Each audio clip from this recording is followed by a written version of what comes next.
Welcome to Buckets, brought to you by BetMGM, the king of sportsbooks. My name's Matt Moore. I'm the senior NBA writer for the Action Network. I'm joined by Jay Money. You can find him on Twitter and the Action Network app at JMoneyIsMoney, as well as on his YouTube page where he gives out picks each and every day. I'm also joined by Andrew O'Connor Watts. Call me AO Watts around here. He's AO Watts 13 in the Action Network app and on Twitter. This is your Best Bets episode of the association for Tuesday, February 13th. We will do best bets. We'll give you all the information that you need. If you haven't yet, download the app. I say it every day. If you're an everyday listener, you know the deal. You got the app. But if you're new, you should download the app. Download the Action Network app. You're gonna get something out of it. I promise. Check it around. Look around. Just give it a glimpse-see. Just give it a little look-see, and you'll find something cool in it. Also, check out our YouTube page, youtube.com/The Action Network. You can catch our live show, Green Dot Daily. Jay's on there with me on Wednesdays for more money. You can catch me on there on Mondays. I'm usually on there on Thursdays. We'll have all-star picks this week, lots of stuff. Check it out on youtube.com/The Action Network. All right. No messing around tonight, boys. Let's get to it. Day Money, what's your best bet for Tuesday? Give me the Detroit Pistons plus 12. Versus the Los Angeles Lakers. Andrew O'Connor Watts, what is your best bet for Tuesday? I got the Magic plus 2.5. All right. I'm going to take the over in Blazers Wolves, 216.5 as it currently sits in the market. I will like it at any number that you will find this at on Tuesday morning. All right. Let's start with Jay. So, Jay, Lakers have been playing a little bit better. Pistons have been playing a little bit better, but they are at the end of a West Coast road trip. Interested to see why you like the Pistons here to hang with the Lakers. Well, it's not the last game of their West Coast road trip. It's actually a front end of a back-to-back for both teams here. Lakers go to Utah next night, in which somewhat of a big game. I know the Jazz are behind them in the standings, but there's still a big game for the Lakers. Wouldn't be surprised if someone rested in this game. Obviously, the back-to-back going to Utah is like one of the worst spots in the NBA. But don't look now, man. This Pistons team is starting to play a lot better now. But before the season started, I really think they had a really good roster. I liked what they did with the coach. They just started out absolutely horrible. I mean, I don't even remember how many games they lost in a row. It was just bad, man. But if you've been watching the Pistons, this team is actually playing locked in right now. They're playing some really good basketball. This is a deep team as well. Even the guys that they've made some trades for are coming over and playing really good minutes for them as well. So the Pistons have covered 3 straight games. They've covered 6 out of the last 7. They've covered 12 of their last 14 games. And I think this happens a lot in the NBA where a team starts out so horribly wrong, the power rating on them is messed up. But sometimes the teams can be a little bit better than how they've played. And I think that's exactly what's happening with the Pistons. They're playing their best basketball this season, and they've actually covered 7 straight games as a double-digit underdog, and I think they make it 8 straight in this one. I'll take the Detroit Pistons here plus the 12.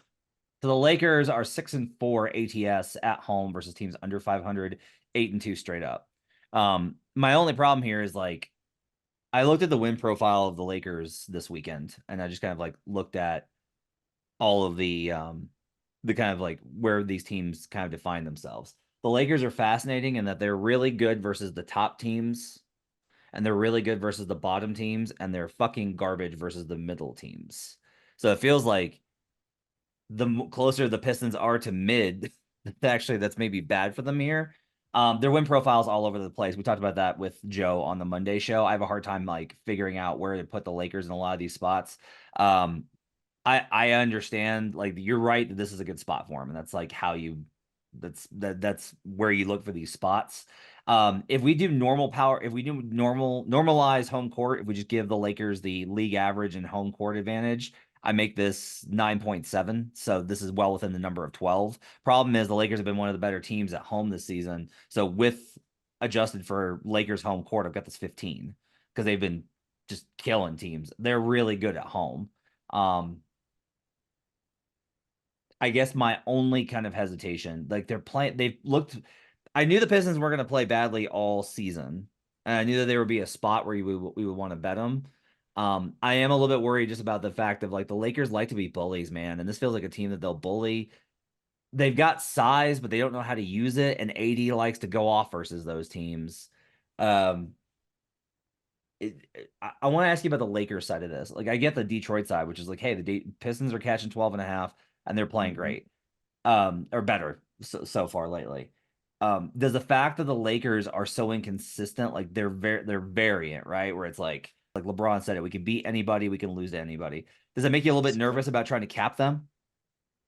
Not really. I think I mean, if you guys, the people that listen to the show, I have a pretty good handle on the Los Angeles Lakers. I mean, That's true. we made a ton of money with this team That's last true. year, but I think it's the opposite this year. I'll be honest, I wouldn't be surprised if the Lakers missed the playoffs. I think it's very possible. I wouldn't be surprised if someone sat out in this game. Like I say, the game versus Utah tomorrow, I'm not going to say it's a bigger game, but it has more on their playoff implications. But we know that they list LeBron and AD questionable every single game. I wouldn't be surprised if this was a spot where one of them sat here. Obviously, they know that they could probably come in here and still get the win. And probably, I mean, they're probably going to be looking a little bit ahead to tomorrow to the Jazz unless they just try to punt that game away. But if there's any game that you don't take as serious, it would be this one versus the Eastern Conference team here. So they're probably going to have Dinwiddie in there as well. It's something I like to do right after trade deadline when they have these guys come into the teams.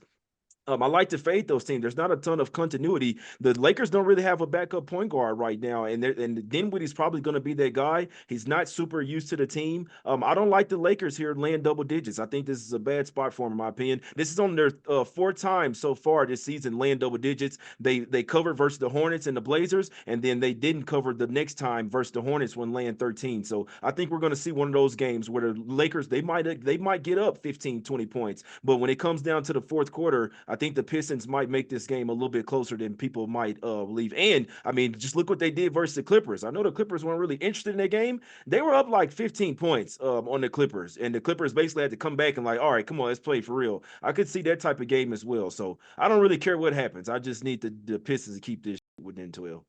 They're 1-16 straight up, so do not take the money line on the Detroit Pistons tomorrow. But they're 9-8, 53% ATS as a double-digit dog, including their last 3 ATS and 4 of their last 5 as a double-digit dog. So trends back up what Jay was saying overall as well. Okay, Watts, let's get to you. The Orlando Magic tomorrow are taking on the Oklahoma City Thunder. Really interesting game. Thunder have been a little bit shaky lately from a number of perspectives. This is a 3 and 4 spot for the Thunder. 2.5 is the line, which honestly, like, I'm a little surprised that this is short. I haven't checked the injury report yet. Is this an injury play? Is this just a spot play? Why do you like the Magic plus 2.5 versus one of the best teams in the Western Conference this season? Yeah, I haven't seen any injuries pop up. I checked before, of course, did my due diligence. But this is mainly because of the recent form, as you mentioned. So the Thunder have kind of owned this matchup. 8-2 ATS the last 10 head-to-head meetings, including the last one, the only one this year. But they've fallen off lately, just 2-6 against the spread the last 8 games. 5 of those were at home, where you think, they should have taken care of business.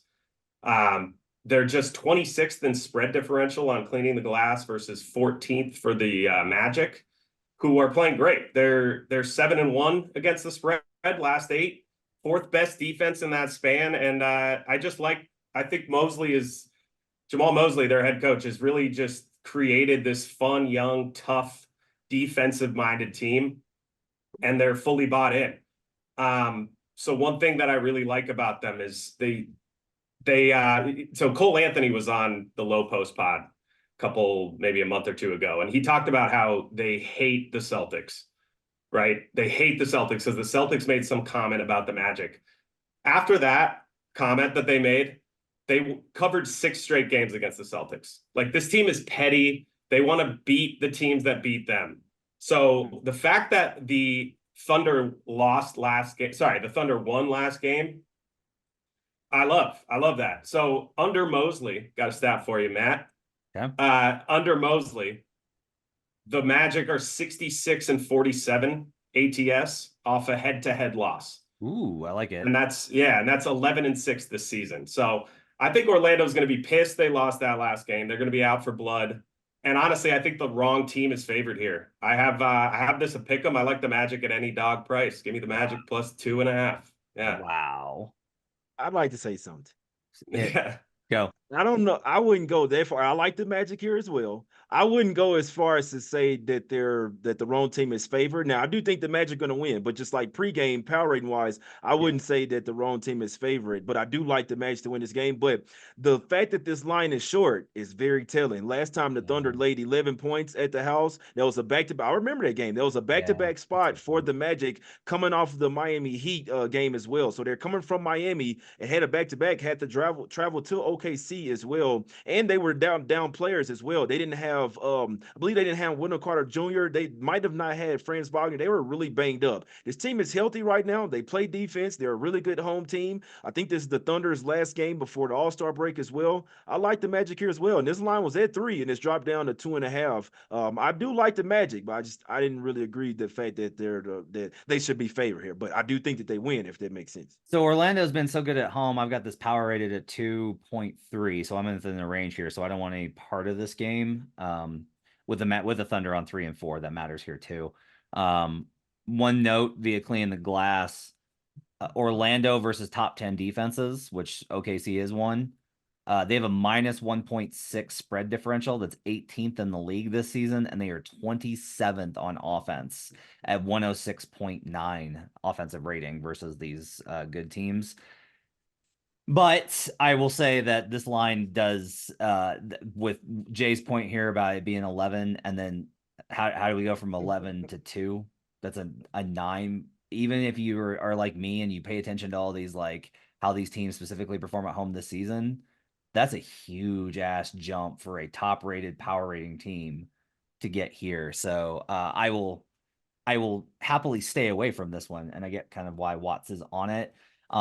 OKC, I think, is sputtering a little bit, but I still think that they're a very good team, and I do think the Magic are going to have a hard time scoring in this one. So I have a similar trend about the Magic. So when they play offense with 115 or better offensive rating, they're 22-5-1 under Mosley, 12-4 this season. Okay. So I think and to kind of clarify about the wrong team being favored, yes, the Thunder should be favored.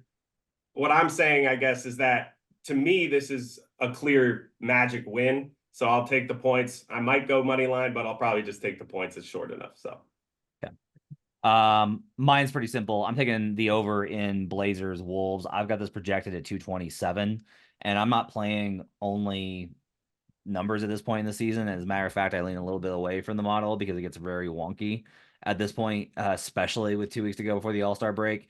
However, the Wolves actually have been an over team on the road this season. That's a surprising fact, is that they are 16-12 to the over, 57% this season. So the other thing here is just that I like the spot from Portland's obviously a skeleton crew. They're reconfiguring everything. The Blazers either put up huge numbers when they're competitive, or they get run over and the other team puts up a massive number when they're not competitive. So either the Wolves are going to substantially outperform their team total, or the Blazers are. And it's entirely possible that the Wolves put up 130 and hold the Blazers to 100 here. I would still get the over there, right? The only way that this fails is if the Wolves offense can't take advantage of Portland, and if the Portland offense gets swallowed up by the Wolves. That's entirely possible, but the edge here is enough to where I'll go ahead and take the over here. I feel this is a good spot for them. I will say also a lean, and I want to get Jay's thoughts as well as Watts' thoughts on this game as well. I like the Kings here versus the Suns.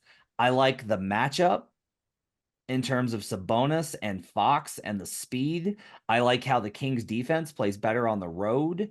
I think the Suns hit kind of like they were on the upswing, and I feel like that Warriors game is a good emblematic of like, hey, they may have like crested a little bit, and even if it's just like a small dip, they might be due for a small dip here. I make this only Suns -2, so which isn't necessarily surprising. I probably need to downgrade the Kings a little bit, even though I'm pretty skeptical of them.